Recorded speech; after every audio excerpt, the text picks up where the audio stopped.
Thompson's at Darcy's in St Albans. Good morning to you, Phil. Good morning, Jonathan. How are you? Good morning. Yes, I'm well, thank you. So you are, of course, a chef of some note and have worked at some very posh restaurants and, of course, now run your own very posh restaurant.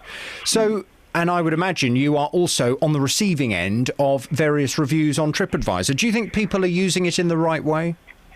It's 50-50 with TripAdvisor. It's, you know, I run my own business, so when you read something that's bad, it's a huge personal attack. And I think the people that use it the wrong way give it a bad press, and it spoils it for everyone else. So there is this huge thing in the industry where it's getting to the point where chefs don't even want to read it. I got to the point when I first opened up, I was under that much pressure, you know, trying to make it on my own, trying to, you know, get a business up and running. And when someone writes something bad, you know, I ended up not even, you know, just stop reading it. Don't go onto the online, you know, if it's bad. What you want is you want people to talk to you face to face. You know, I've opened up a small business, no massive financial backing, and I want to make it a success. And I want to give people St Albans a restaurant they're proud of, and a restaurant they can go and eat at and know they're going to get a nice meal.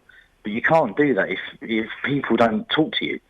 You know, I want to make this restaurant good. I want my business to be good, and I want to make it better for everyone. But you can't do that unless you get, you know, I love constructive criticism. I love the praise, but also if someone turns around to me and says, you know, I didn't think this was right, that was right, of course I'm going to take it on board and look at it and think, right, are they right?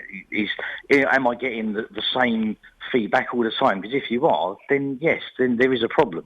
But I would imagine a lot of customers are probably a little bit concerned about coming across a basil faulty when they are in a restaurant or a pub, because you don't necessarily know the temperament of the owner or the chef, and I guess you may be worried that if you say, I'm not very happy with this, or I didn't think actually that food was terribly tasty, or it was cold, you may be worried that the chef's going to come storming out of the kitchen and start slapping you around the face with a tea towel.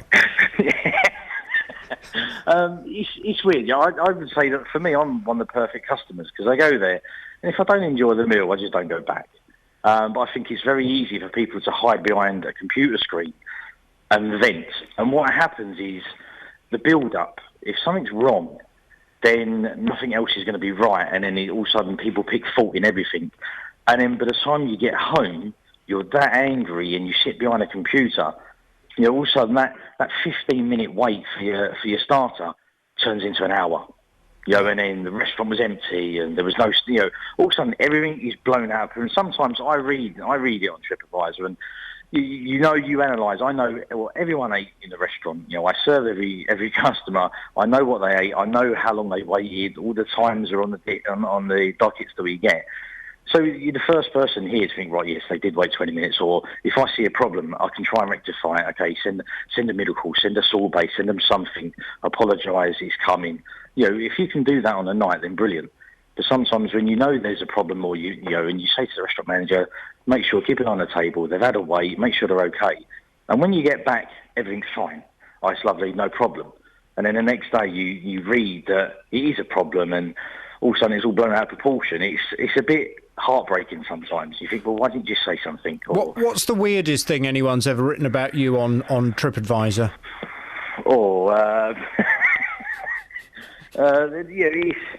It's the thing of, you see, sometimes someone put on here that they come in and they ate and they were sat by themselves, and obviously the restaurant, you know, it's a Saturday night, it's empty, so it can't be very good. They didn't say that they was a 6 o'clock table. We fitted them in. They asked if they could get an 8 o'clock, and, you know, for us it's 3-4 weeks in advance sometimes on a Saturday night. So you turn around to someone and go, yeah, I can get you in, but it's 6 o'clock. But, you know, we don't like to turn tables, but I do need it back by 8. So you're in and out. Yes, you're going to sit in an empty restaurant at 6 o'clock because everyone comes at 7, 8 o'clock. And there's little things like that, you know. You take criticism, and you know what we do. I cook with my heart on my sleeve, and I put myself out there to be judged, and that's the thing. But it is very hard when someone comes in and they criticise, especially here. You know, I get criticised for the decor or, you know, the carpet, and you think, well, I've only just bought the restaurant. You know, the first day I took over, someone moaned at me about the wall or about the carpet, and you think, I've only been in business for 5 hours, and you're moaning to me, like, give me a chance. But you see, the trouble is that when those people start leaving the negative, it's like a drip effect, isn't it? And then if somebody happens to log on, think, oh, I'm going to that restaurant tonight, let me have a little look at the reviews, and they see someone saying, oh, the decor is not very nice, someone else below that saying, we arrived and there was no one sitting in the restaurant. It only takes a couple of reviews right up at the top, and I would imagine you start to think, well, perhaps I'm not going to go. It is, and that's the thing.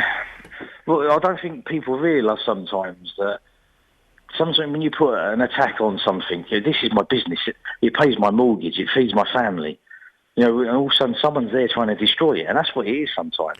Phil, thank you so much. Phil Thompson, who owns Thompson's at Darcy's in St Albans.